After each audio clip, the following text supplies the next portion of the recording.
Good evening, नमस्कार, welcome to agriculture vision students. English grammar के अंदर आज जो आपकी क्लास लगने जा रही है वो क्लास है सिंथेसिस की। सिंथेसिस ऑफ सेंटेंसेस, यानी सिंपल सेंटेंसेस को कॉम्प्लेक्स सेंटेंस में कैसे बदलें, सिंपल सेंटेंसेस को सिंपल सेंटेंस में कैसे बदलें।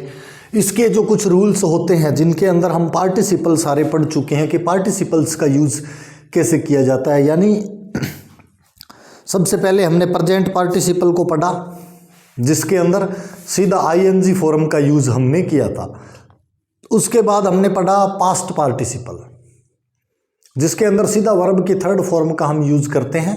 और पास्ट पार्टिसिपल के बाद में हमने किया परफेक्ट पार्टिसिपल जिसके अंदर हैविंग के साथ वर्ब की थर्ड फॉर्म हम यूज़ करते हैं। अभी जो नेक्स्ट अपने पढ़ेंगे वो पढ़ने जा रहे हैं यूज ऑफ इन्फिनेटिव। जब इन्फिनेटिव को आप पढ़ते हैं तो इससे पहले आपको ये पता होना चाहिए इन्फिनेटिव होता क्या है। अगर बात करें इन्फिनेटिव की तो आपको बता दूं, ये जो टू होता है इस टू को हम इन्फिनेटिव कहते हैं। और टू का प्रयोग जब किया जाता है तो या तो आप सीधा कर सकते हो, ठीक है। अगर आपको लग रहा है अकेले टू से काम चल रहा है तब तो आप सीधा इसका यूज कर सकते हो। किस तरह से अपने को पता चलेगा वो भी जैसे जैसे अपने सेंटेंस को करेंगे बात करते हैं। दूसरा तरीका होता है टू के साथ में टू,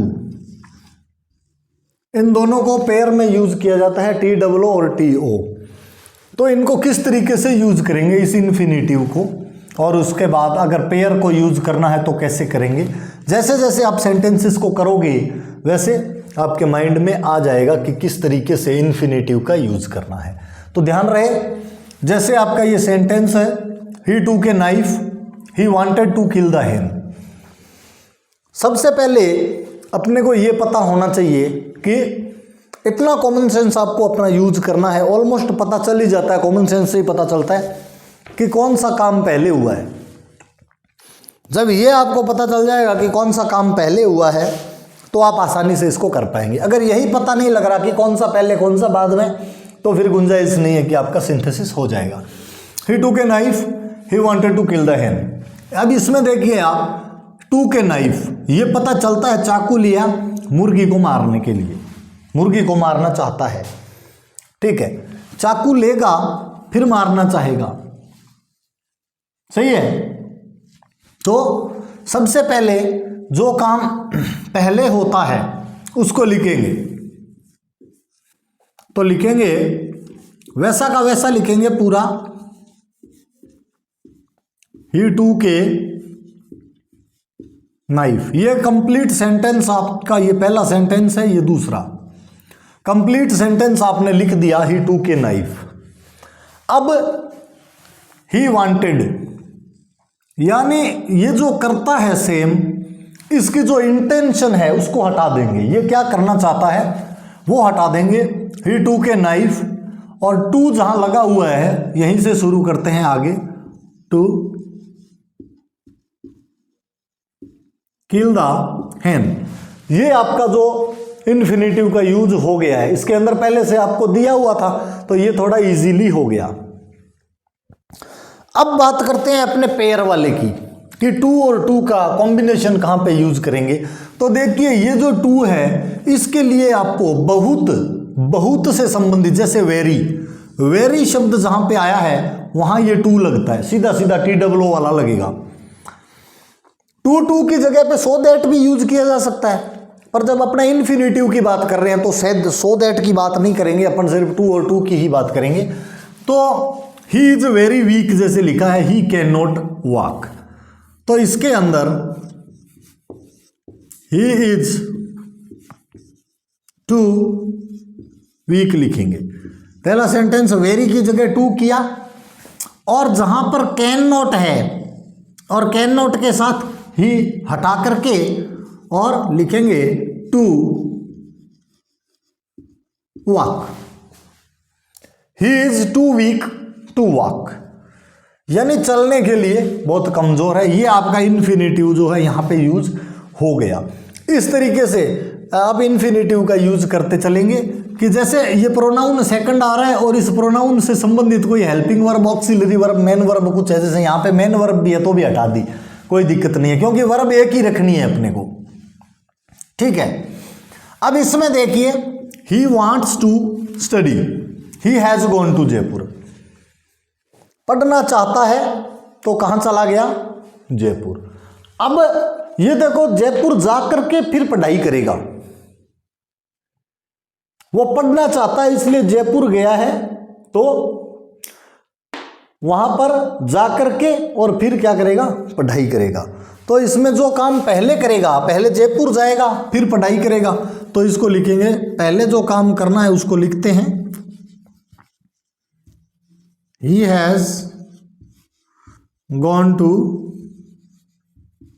जयपुर। ये वाला पूरा लिख लिया। अब इसमें क्या करेंगे? ही और ही के साथ में इसकी वर्ब हटा देंगे, इन्फिनेटिव लगा हुआ है, he has gone to Jaipur to study हो जाएगा। मेन वर्ब है तो भी हटा दी, क्योंकि जो पहले काम हो रहा है ना उसी वर्ब के हिसाब से करेंगे इसको। सेकंड वाले का हम सिर्फ जो है उसका एम जो होता है वही ले रहे हैं कि कारण क्या है।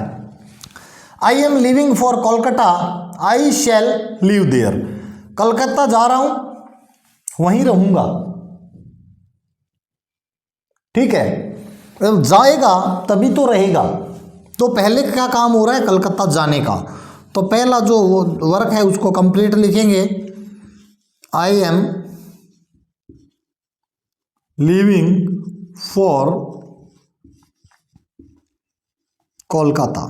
सेकंड जो सब्जेक्ट है, सब्जेक्ट के साथ जो ऑक्सिलरी है, मॉडल है, सब हटा देंगे और इसकी जगह टू का इस्तेमाल करेंगे। टू अगर पहले से लगा हो तो ठीक है, नहीं हो तो लगा देंगे टू लिव देयर। ये बन गया आपका I am living for Kolkata to live there. इसी तरह नेक्स्ट सेंटेंस है, the book was very difficult, she can not understand it. इसके अंदर आप देखो, इस सेंटेंस में नई चीज क्या है? यहां पे सब्जेक्ट अलग अलग है। सब्जेक्ट अलग अलग होता है तो इसके अंदर आपको थोड़ा सा चेंज करना पड़ेगा। वो चेंज क्या है? सबसे पहले बुक हार्ड है, वो इसको समझ नहीं सकती।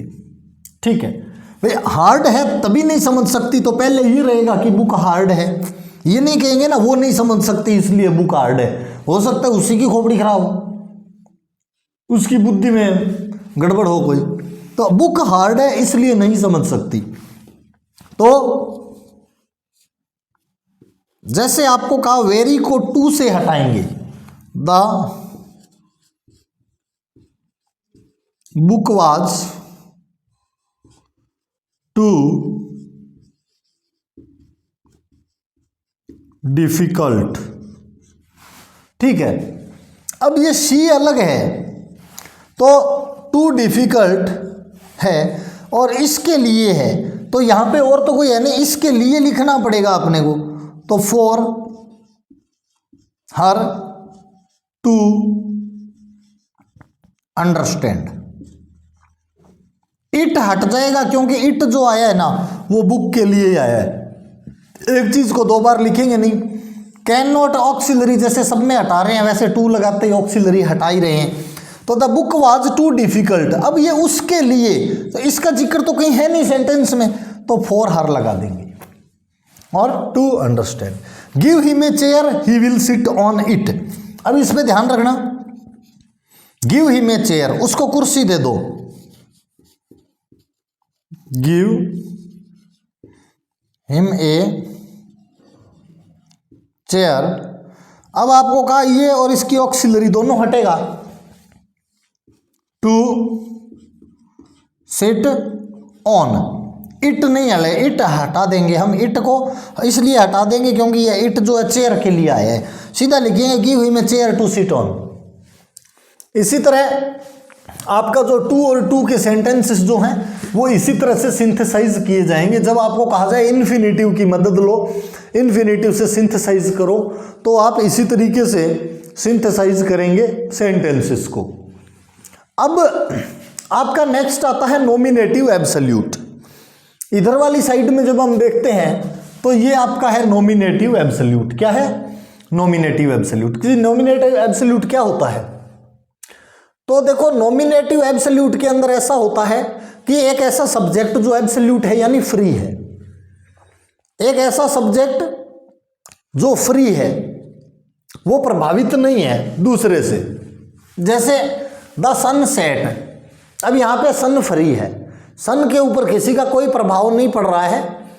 तो ऐसे सेंटेंस के अंदर जो नॉमिनेटिव एब्सोल्यूट वाले सेंटेंस हैं उसमें हम हैविंग का यूज करते हैं। किसका? हैविंग का। और हैविंग के बारे में एक बात मैं आपको बता चुका हूं कि अगर जैसे सीधी सेकंड फॉर्म या थर्ड फॉर्म यूज हो रही है तब तो आप हैविंग को सीधा काम में ले लेते हो। लेकिन जब पैसिव फॉर्म में हो, यानी पैसिव फॉर्म क्या होती है कि वाज या इज, एम, आर, इनके जस्ट फॉलो, इनके बाद में अगर थर्ड फॉर्म लग रही है इसका मतलब है पैसिव फॉर्म है। आगे बाई लगा हो या ना हो उससे यहाँ पे कोई फर्क नहीं पड़ेगा। इज, एम, आर और वाज वर्ग के बाद अगर थर्ड फॉर्म है तो फॉर्म होगी आपकी पैसिव। जब पैसिव फॉर्म होती है ना तब आपको हैविंग के साथ में बीन लगाना पड़ेगा। अगर पैसिव फॉर्म है तो हैविंग के साथ क्या लगाओगे? बीन। ये आपका तरीका रहेगा कि अगर पैसिव फॉर्म है तो आप हैविंग के साथ में बीन लगा दोगे। कई बार क्या होता है कि वाज और वाज के आगे एक सीधी वर्ब होती है लेकिन पैसिव फॉर्म नहीं बन रहा होता। तो अगर ये कंडीशन आपको कहीं मिल जाए कि वाज या इज, एम, आर और इसके साथ में वर्ब है लेकिन पैसिव फॉर्म नहीं बन रही है तो बीइंग का इस्तेमाल किया जाता है। ये भी हमने बात की थी जब आपने आईएनजी वाला कर रहे थे, जो प्रेजेंट पार्टिसिपल को कर रहे थे उस समय हमने ये बात की थी, इज, एम, आर के साथ में बीइंग का इस्तेमाल किया जाता है। तो अब देखिए sunset the stars came up in the sky, तो लिखेंगे द सन, वर्ब के पहले आप क्या लगाओगे? जैसे इस सेंटेंस को आप करते हो तो द सन हैविंग सेट, क्या लिखोगे? द सन हैविंग सेट लिखोगे। उसके बाद में हुआ क्या? तारे आसमान में आ गए, तो जो वर्ब है वर्ब से पहले हैविंग लगाएंगे। हैविंग द सन सेट नहीं करते नॉमिनेटिव एब्सोल्यूट में। The sun having set, the stars came up in the sky. The sun having set the stars came up in the sky. इसी तरह जब police arrived the dacoits ran away, तो इसमें लिखेंगे the police having arrived. क्या लिखेंगे? यानी verb से पहले हैविंग लगाते हैं।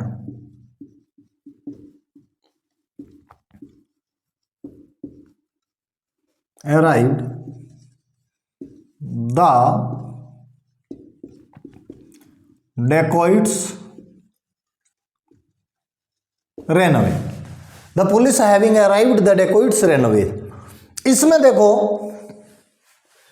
द पिक्चर वाज इंटरेस्टिंग, जब वाज के साथ में आईएनजी फॉर्म आपका लगा हुआ है, जैसे हम यहां पे बात कर रहे हैं वाज, इज, एम, आर के साथ में, इसके अंदर क्या है आपके? द पिक्चर वाज इंटरेस्टिंग लिखा हुआ है, ठीक है। और द पिक्चर वाज इंटरेस्टिंग है ना, तो इसमें बीइंग लगेगा आपके, हैविंग नहीं लगेगा। कैसे? जब इज, एम, आर और वाज वर्ग के साथ में आईएनजी हो तो सीधा बीइंग ही लगता है।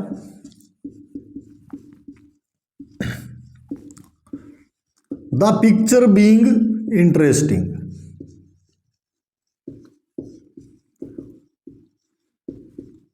We enjoyed it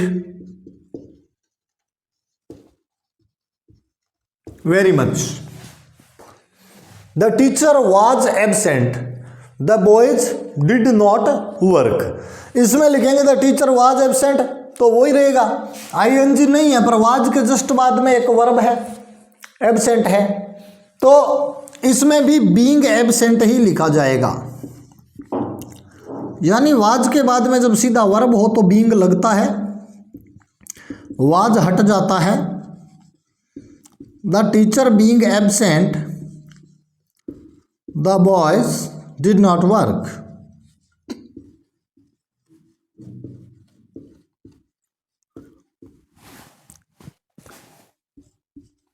the sun rose the birds begin to fly. इसमें देखो कुछ भी नहीं है, ना वाज है ना कुछ और, तो इसके अंदर हैविंग लग जाएगा। द सन हैविंग रोज, क्या लिखोगे? The sun having rose the birds began to fly.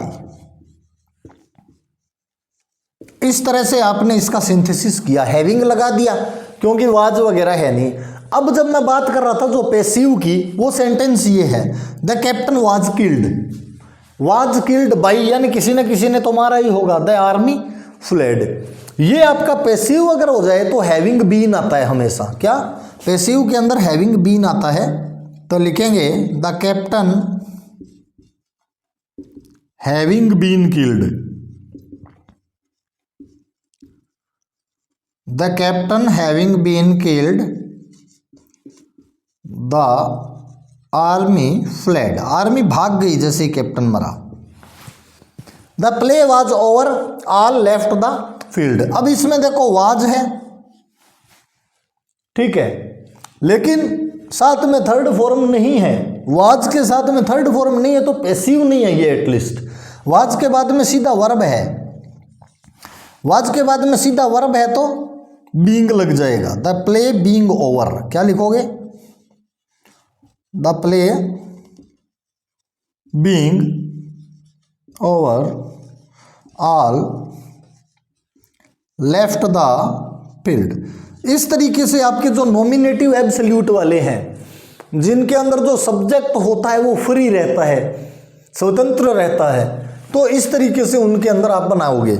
यानी जो प्रेजेंट, जो मैं परफेक्ट पार्टिसिपल की बात कर रहा था, वो परफेक्ट पार्टिसिपल आप इसमें यूज करोगे। और अगर वाज के बाद में सीधा वर्ब है तो प्रेजेंट पार्टिसिपल इसमें यूज करोगे। और अगर पैसिव फॉर्म है तो हैविंग के साथ में बीन इस्तेमाल करोगे। रूल वही 3 लग रहे हैं जो हम पीछे पढ़ करके आए हैं। लेकिन तो इस तरीके से जैसे ही आपका ये क्लियर हो जाएगा ना सारा, उसके बाद में आपके सेंटेंस को देखते ही माइंड में आने लग जाएगा कि हाँ यार इसको इस तरीके से किया जाए। अब अगर करेक्शन के अंदर ये सेंटेंस आ जाते हैं ना कि करेक्ट कीजिए, तो यहां पे आप गलेटी खा जाओगे। The captain having killed the army fled, इस तरह से वो लिख देगा। तो आपको ये पता होना चाहिए कि कैप्टन जो है वो किल्ड लिखा गया है ना, तो इसका मतलब है हैविंग लिखा है ना, तो पक्का वाज होगा यहां पे। तो इस तभी तो इसने लिखा है किल्ड, सीधा तो नहीं लिख सकता था कैप्टन किल्ड। कैप्टन के साथ थर्ड फॉर्म लगाएगा तो वाज तो लगाएगा ना, या तो फिर कैप्टन डाइड लिखता, वो मर गया। यहां लिखा है मार दिया गया।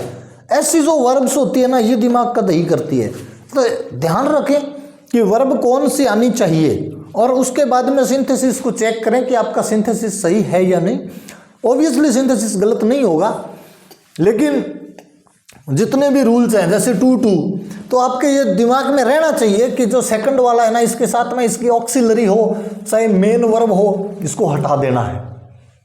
सोचना ही नहीं है कि यार ये मेन वर्ब है, इसका क्या करूं, कुछ नहीं, दूध में दूध खाई मेन वर्ब, अपने को क्या करना, हटाओ इसको, जरूरत ही नहीं है जब, तो फिर काहे की मेन वर्ब। ठीक है, यानी सिंथेसिस का मतलब यही होता है कि काम की चीजें निकाल के रखनी है, अगर कोई फालतू की चीज है जिसकी जरूरत नहीं है उसको साइड हटाना है। यही सिंथेसिस है। हर चीज में सिंथेसिस यही होता है। चाहे आप फोटोसिंथेसिस को पढ़ लो साइंस में, वो भी सिंथेसिस यही है कि उसमें जो काम की चीजें हैं वो पेड़ ले लेता है, और जो नहीं है वो इधर उधर एनवायरनमेंट में उड़ती रहे, उसको क्या है। ठीक है ना, तो काम की चीजें ही निकाल करके और सिंथेसिस को करना है। ये 2 तरीके, 2 मेथड्स हैं सिंथेसिस के, एक आपका इन्फिनेटिव और दूसरा है आपका नॉमिनेटिव एब्सोल्यूट। अगर ये मेथड समझ में आए तो अच्छी बात है, अगर समझ में नहीं आई तो कमेंट कर दीजिएगा। और सजेशन आपके हमारे लिए इंपॉर्टेंट है, सजेशन टाइम टू टाइम देते रहें। इसके बाद में जो नेक्स्ट मेथड है उसको करते हैं। तब तक के लिए इसको अगर देखना है, कोई स्क्रीनशॉट लेना है तो ले सकते हो।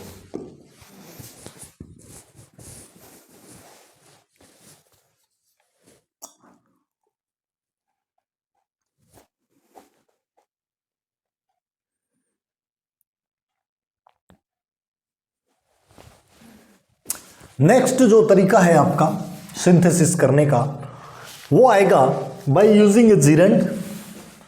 या तो जीरेंड यूज कीजिए या प्रीपोजिशन बिफोर ए नाउन, या तो नाउन से पहले प्रीपोजिशन या एक जीरेंड।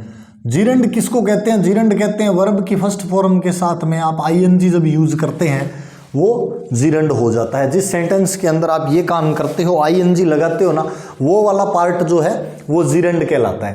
भाई जब आप प्रीपोजिशन का यूज करोगे ना तो उसी समय ये समझ में आएगा कि जीरेंड कैसे बनाना है। तो जीरेंड वाला जो हिस्सा है उसमें कई बार क्या करते हैं, अपने को प्रीपोजिशन तो यूज करते ही हैं, साथ में आईएनजी भी लगाना पड़ता है। तो जीरेंड बनाना पड़ भी सकता है, नहीं भी पड़ सकता, पर बेसिक बात ये पता होना चाहिए कि जीरेंड होता क्या है। तो जीरेंड वो पार्ट होता है जिसके अंदर वर्ब के साथ आप आईएनजी लगाएंगे और प्रीपोजिशन को नाउन से पहले लगाएंगे। कैसे लगाना है वो देखिए, कुछ सेंटेंसेस लिखे हुए हैं, इन सेंटेंसेस को ढंग से देखिए, समझ में आ जाएगा। Sita bought a pen, she gave 5 rupees for it. ठीक है, सीता शी निकाल देंगे, खरीदा और दिए रुपए एक ही बात है, निकाल देंगे, हटाएंगे इनको। जो मैं बॉक्स कर रहा हूं ना इनको इस तरह से हटाएंगे। 5 रुपीज, यहां पे पेन है 5 रुपीज, ठीक है सही है। फॉर यहां पे लगाया गया है, इट हटा देंगे क्योंकि इट पेन के लिए आया है। फॉर को रखेंगे, 5 रुपीज को रखेंगे। अब इनको व्यवस्थित करना है, कैसे करेंगे? तो आप ये लिखेंगे सीता ने 5 रुपए में पेन खरीदा। तो यहाँ पे ये जो प्रीपोजिशन है इसी को यूज कर लेंगे। जब दिया हुआ प्रीपोजिशन काम आ रहा है तो बाहर से लाने की जरूरत नहीं है प्रीपोजिशन। तो लिखिए Sita bought a pen for 5 rupees. ये आपका 4 जो है यहां पे आ गया। 5 और 4 की थोड़ी सी पोजीशन बदल दी, अपना प्रीपोजिशन से बन गया। इसी तरह ही gave me advice, he also helped me. देखिए ही गेव मी एडवाइस, राय दी और साथ में ये काम भी किया। ठीक है, तो अब लिखेंगे दोनों में से ये रख लो, ही ऑल्सो हेल्प्ड मी, राय दी और सहायता की। तो जिस तरीके से he also helped me, he gave me advice जो है, यहां से ही को हटाएंगे। वर्ब तो दोनों अलग है, इधर दिया इधर सहायता की, काम दोनों अलग अलग है। तो इसके लिए आप लिखेंगे कि इसके अलावा ये काम भी किया। तो बिसाइड्स, जब एक के अलावा दूसरा काम होता है तो बिसाइड्स काम में आता है। प्रीपोजिशन कौन सा काम में आता है? बिसाइड्स। बिसाइड्स गेव का गिविंग हो जाएगा, जिरंड बनेगा। बिसाइड्स गिविंग मी एडवाइस, ही हटा दिया हमने, 2 बार नहीं लगाएंगे। He also helped me. देखो बिसाइड्स गिविंग एडवाइस, मी भी निकालेंगे, मी को भी 2 बार नहीं लिखेंगे, 2 बार अपने किसी चीज का यूज नहीं करते, सीधा लिखेंगे besides giving advice he also helped me, कि राय देने के साथ साथ क्या काम। मी जब एक बार आ गया तो 2 बार लिखने की जरूरत नहीं है। Besides giving advice he also helped me. अब इसमें ये ऑल्सो इसके साथ में था इसलिए इसको सेकंड में रख लिया। सीधा होता ना ही gave me advice he helped me, also अगर ना हो मान लो, सीधा है ही gave me advice he helped me.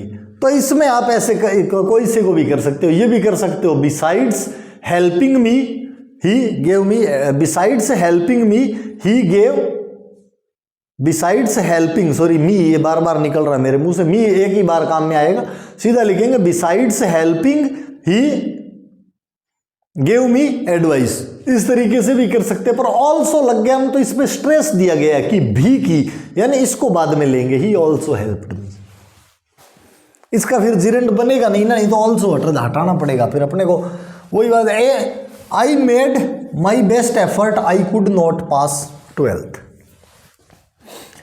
इतना सब कुछ करके भी ये काम हो गया, तो लिखेंगे क्या? कौन सा यूज करेंगे? इन स्पाइट ऑफ, कि ये करने के बावजूद भी ऐसा हो गया। आप लिखेंगे इन स्पाइट ऑफ। अब माई, माई नहीं लगेंगे, माई नहीं लगाएंगे क्योंकि आई है यहाँ पे, आई को अपने यूज कर रहे हैं तो माई लगाने की जरूरत नहीं है, बार बार इसको लिखने की कोई आवश्यकता नहीं है। In spite of making, in spite of making best efforts, I आगे वाला सेम ही रहेगा, कोई दिक्कत ही नहीं है। कुड नॉट पास 12th, इस तरह से बन जाएगा। इसका क्या, मेड का मेक, मेक के साथ में इसका बन गया जीरेंड, और मेकिंग ना भी लगाओ, इन spite of best effort I could not pass 12th, तो भी सही है ये। लेकिन मेकिंग अगर लगा देते हैं थोड़ी एक्यूरेसी ज़्यादा आ जाती है, अपने रिस्क, ये पता नहीं चेक करने वाला किस मानसिकता का व्यक्ति हो, अपने थोड़ी कर सकते हैं। तो the moon rose the journey was not ended, देखो चांद उग गया, जर्नी खत्म नहीं हुई, यानी जर्नी खत्म होने से पहले चांद उग गया, तो लिखेंगे अलग अलग है। द मून रोज क्या यूज करेंगे, बिफोर, इसमें जिरंड नहीं बनाना है, before the journey was ended, कि जर्नी खत्म होने से पहले चांद उग गया। ये नोट नहीं लेना, इसलिए नेगेटिव सेंस में था, इसको ऐसे बना दिया कि चांद उग गया और जर्नी खत्म होने से पहले। इस तरीके से ये बिफोर जो प्रीपोजिशन है इसका यूज कर लिया आपने। He saw the moon he became glad, ठीक है, ही सॉ द मून, चांद को देखा और बाद में खुश हो गया, तो क्या लिखेंगे,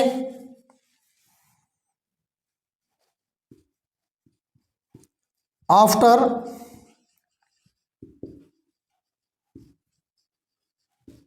seeing the moon he became glad, gerund भी बना दिया आपने, after seeing the moon he became glad. You helped me I would have failed, आपने सहायता की, फेल हो जाता, यानी सहायता के बिना फेल हो जाता। बिना के लिए प्रीपोजिशन क्या है, विदाउट, इसको पहले ले लो, I would have failed without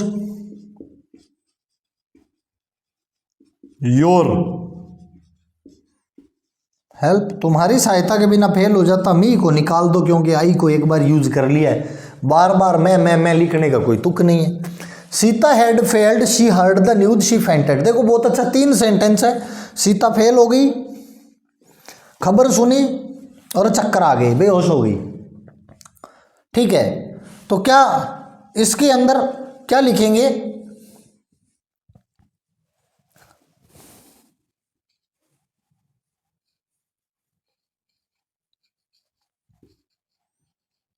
by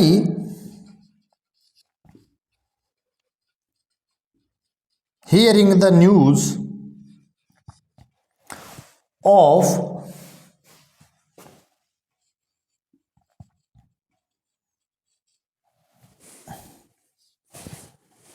being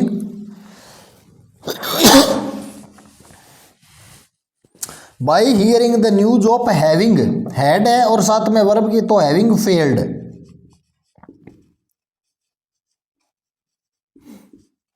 having failed Sita fainted, Sita को तरेड़ी आ गई, चक्कर आ गई। देखो bye hearing the news of having failed, fail होने की समाचार सुन के, अब हमने इसमें जितना भी शी था ना वो हटा दिया क्योंकि सीता है हमारे पास, नाउन है तो नाउन ही रखेंगे, Sita fainted. By hearing the news of having failed Sita fainted. I bought a watch, I bought a watch, I हट जाएगा, एक बार आ गया, पेड रुपए दिए हैं, जरूरत नहीं है क्योंकि बोट आ गया तो रुपए दिए ही हैं, जाहिर सी बात है। इट आया वाज के लिए 4 रुपीज 500 आ जाएगा। I bought a watch 4 rupees 500। He behaved rudely with me, I was displeased, I was displeased, नाराज हो गया, किस लिए, he behaved rudely with me, उसने, तो आप लिखेंगे by his rude behaviour I was displeased. वो उसने जो गंदा व्यवहार किया उसके द्वारा नाराज हो गया। बाई हिज रूड बिहेवियर, तो यहां पे प्रीपोजिशन क्या आ गया? बाई।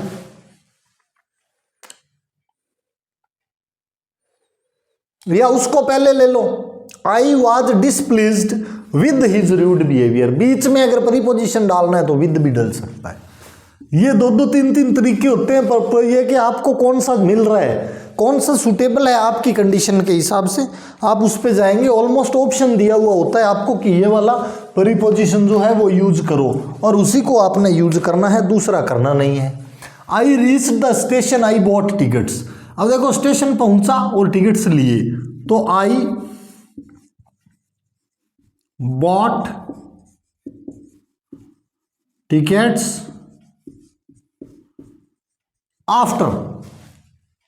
आफ्टर रीच्ड है तो रीच्ड का जीरंड बना दो। आफ्टर क्या? आफ्टर रीचिंग द स्टेशन, ये बन गया जीरंड। और यहां पे आया प्रीपोजिशन, प्रीपोजिशन के बाद में वाला ही वही सेंटेंस जीरंड बनता है जिसमें प्रीपोजिशन का यूज कर रहे हो। ये नहीं है कि आई बाइंग टिकट्स आफ्टर रीच्ड है, इसको जीरंड नहीं बना सकते आप, गलत हो जाएगा।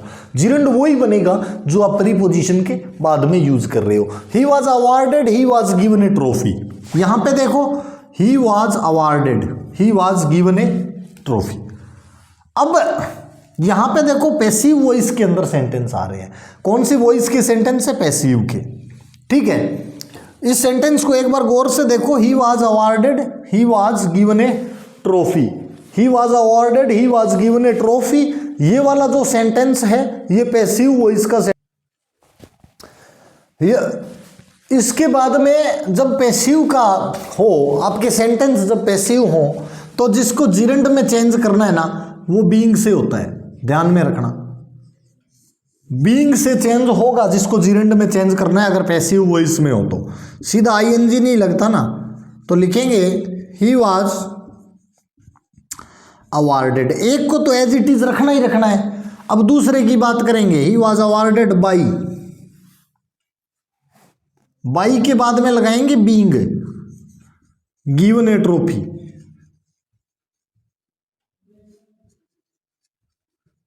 ये रहेगा जीरंड वर्ब, इस तरह से बनेगा, बीइंग का इस्तेमाल हो जाएगा यहां पे। इसी तरह you helped me I would have been drowned, तो हेल्प की नहीं तो डूब जाता, यानी हेल्प के बिना, बिना के लिए आता है विदाउट, तो क्या लिखेंगे? आई वुड हैव बीन, जैसा है वैसा का वैसा, ड्रोन्ड, ये प्रीपोजिशन लगा दो, विदाउट योर हेल्प। योर और हेल्प निकाल लो, ये दोनों हट जाएंगे, कोई दिक्कत ही नहीं है।